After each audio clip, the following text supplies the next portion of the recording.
Hey guys, this is the Betamax man here, and this is going to be kind of a quick little video. It's not going to be very long. I had a viewer of mine asking about a GCS 50 and asking about the local light. So what does the local light do? What does it mean? What's going on here? So going to explain it. Now, with the power on and the light on, when the local light is illuminated, I'll show you. You can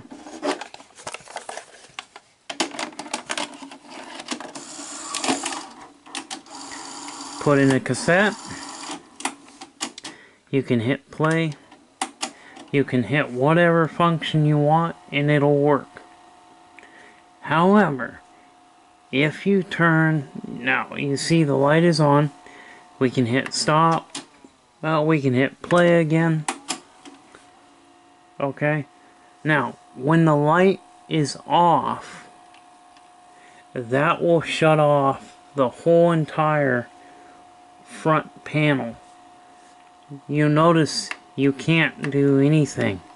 You can't eject, you can't stop, you can't rewind, you can't fast forward, you can't wipe your ass.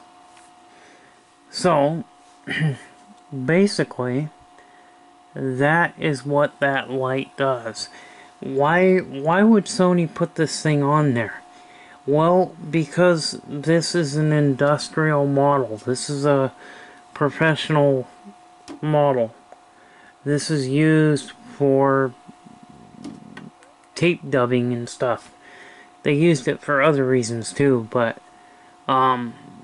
news people would use these. There's a lot of uses for the industrial model.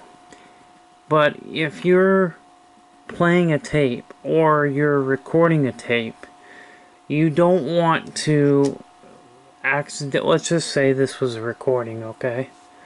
So you don't want to accidentally, oh whoops, I hit stop on accident, I didn't want that to happen. So you turn that off, that way, you know, hit play. So you'd want to have the local light off, so that, whoops, I hit stop, well, it's still going to keep playing, it's still going to keep recording, or whatever it is that you want to use it for. And that is what that light does. So that's why if you turn the local light off, you won't be able to do any functions on your machine. Okay? Nothing will happen. Nothing. Absolutely nothing. Not eject, not play, not rewind, fast forward, pause, nothing. But when we turn the light back on, now we can hit stop or eject and it's fine. So that is what the local light does. So that's basically there to keep you from an accidental stop or accidental eject or whatever it is you don't want to happen while you're making a recording or while you're playing a tape and it's being broadcasted live. You know, like say a TV news station would have a tape playing on this thing and maybe they were, you know, broadcasting the signal live. They would not want a person to accidentally hit a button and shut the thing off on live stream, right? So, on live air, you know, back in the day. So, they would have that off so that you couldn't accidentally do anything. The only thing you can do is you can reset your counter and you can turn your power off, but the other functions will not do anything when that light is out. So that's what that does. Now, here's something else that a viewer of mine, I think he was saying that the local light was on, but the power light wasn't.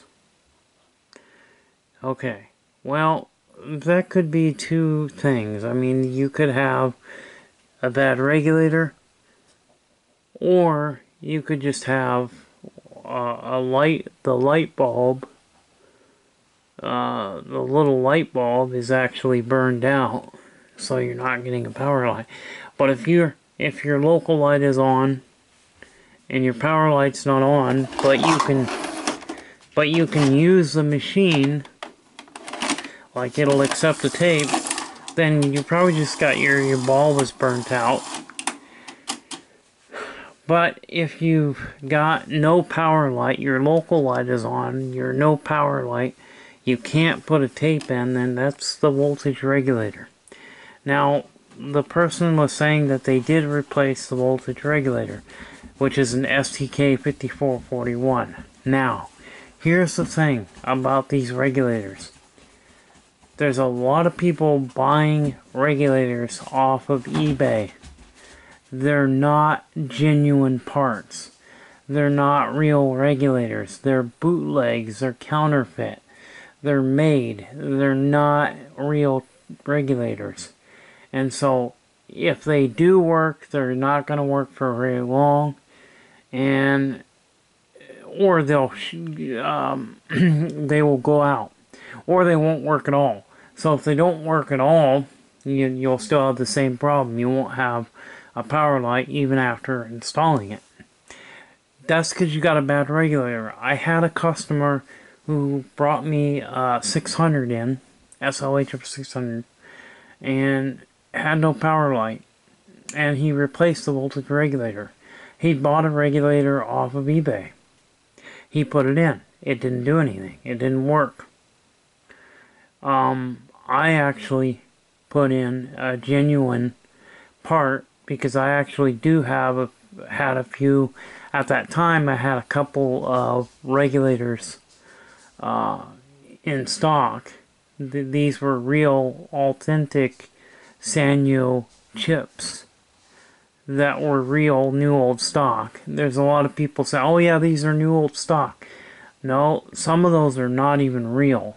So that's the problem when you go and buy this. And even 12 Volt Vids did a video on this. He talked about this. That they're not, the ones you're getting off eBay are not real. They're not authentic. So what are the ways that you can identify it, if it's real or not? Well, it's kind of hard to tell, but sometimes you can identify it by looking at the serial number, but you really have to know what you're looking for. And sometimes there'll be signs of, like, if the chip is not genuine, there might be a square patch on the chip that's real dark in color.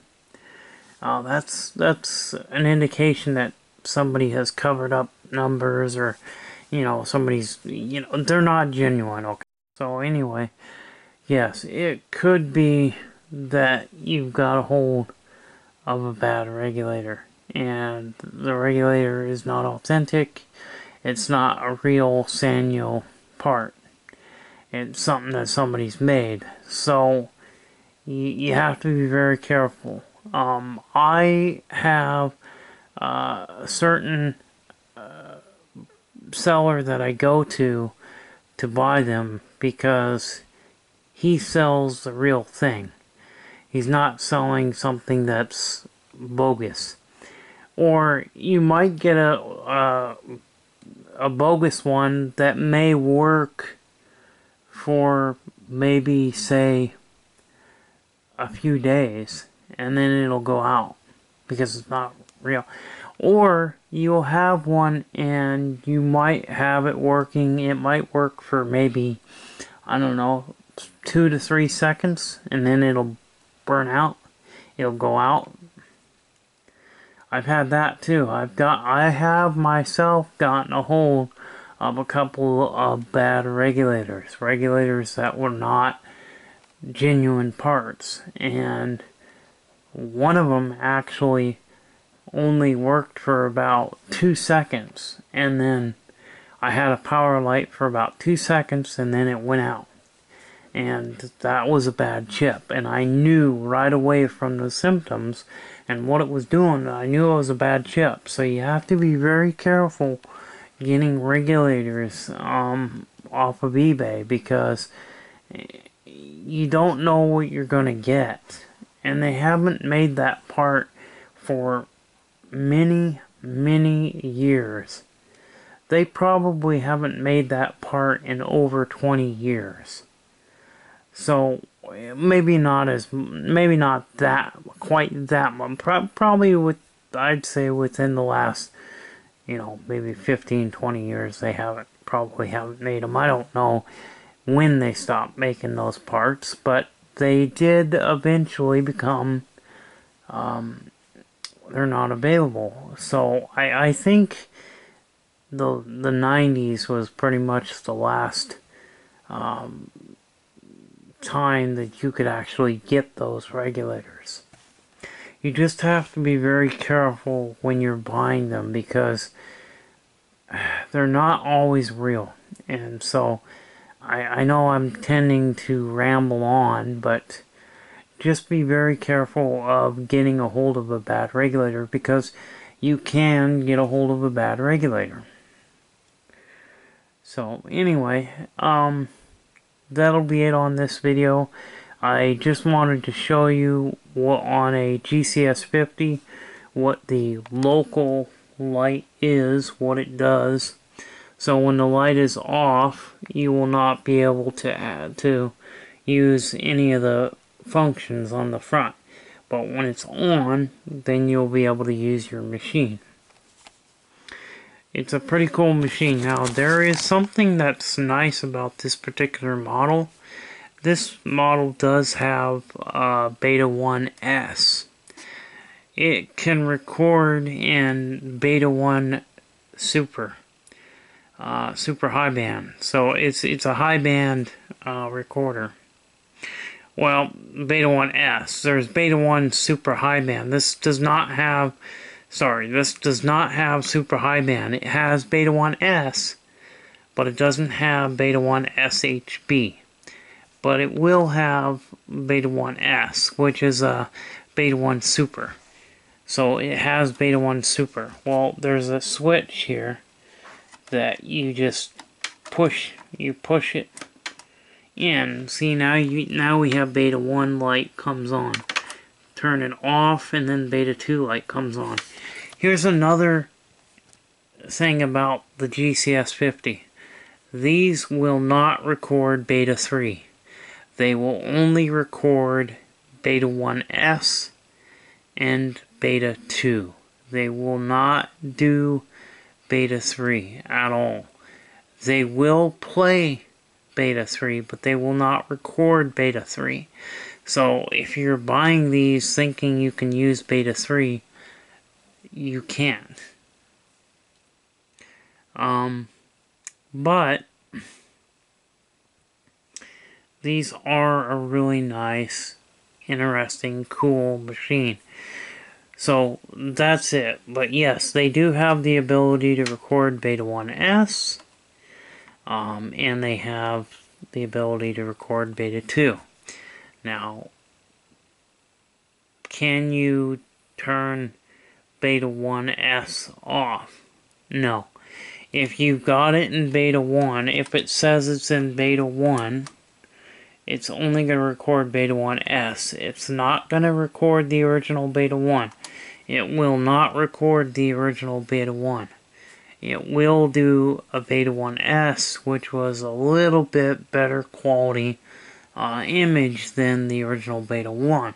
So Beta 1S actually has a better quality picture than the original Beta 1. The original Beta 1 had about 250 lines. The Beta 1S is roughly around 300 lines. So, and Beta 2 Super Beta 2 is getting about 290 lines. But Beta 1S, you're getting around 300 lines. So that's pretty good for half-inch video tape recorder. But yes, this is a nice, neat machine. So hopefully you guys will have learned something. But yeah, this is basically what that button is and what it does. So this video has went on way too long. I'm gonna eject the tape here, and this thing will probably go back into storage because right now I don't have any use for it at this point in time, because I've already got two SLHF 1000s that I use.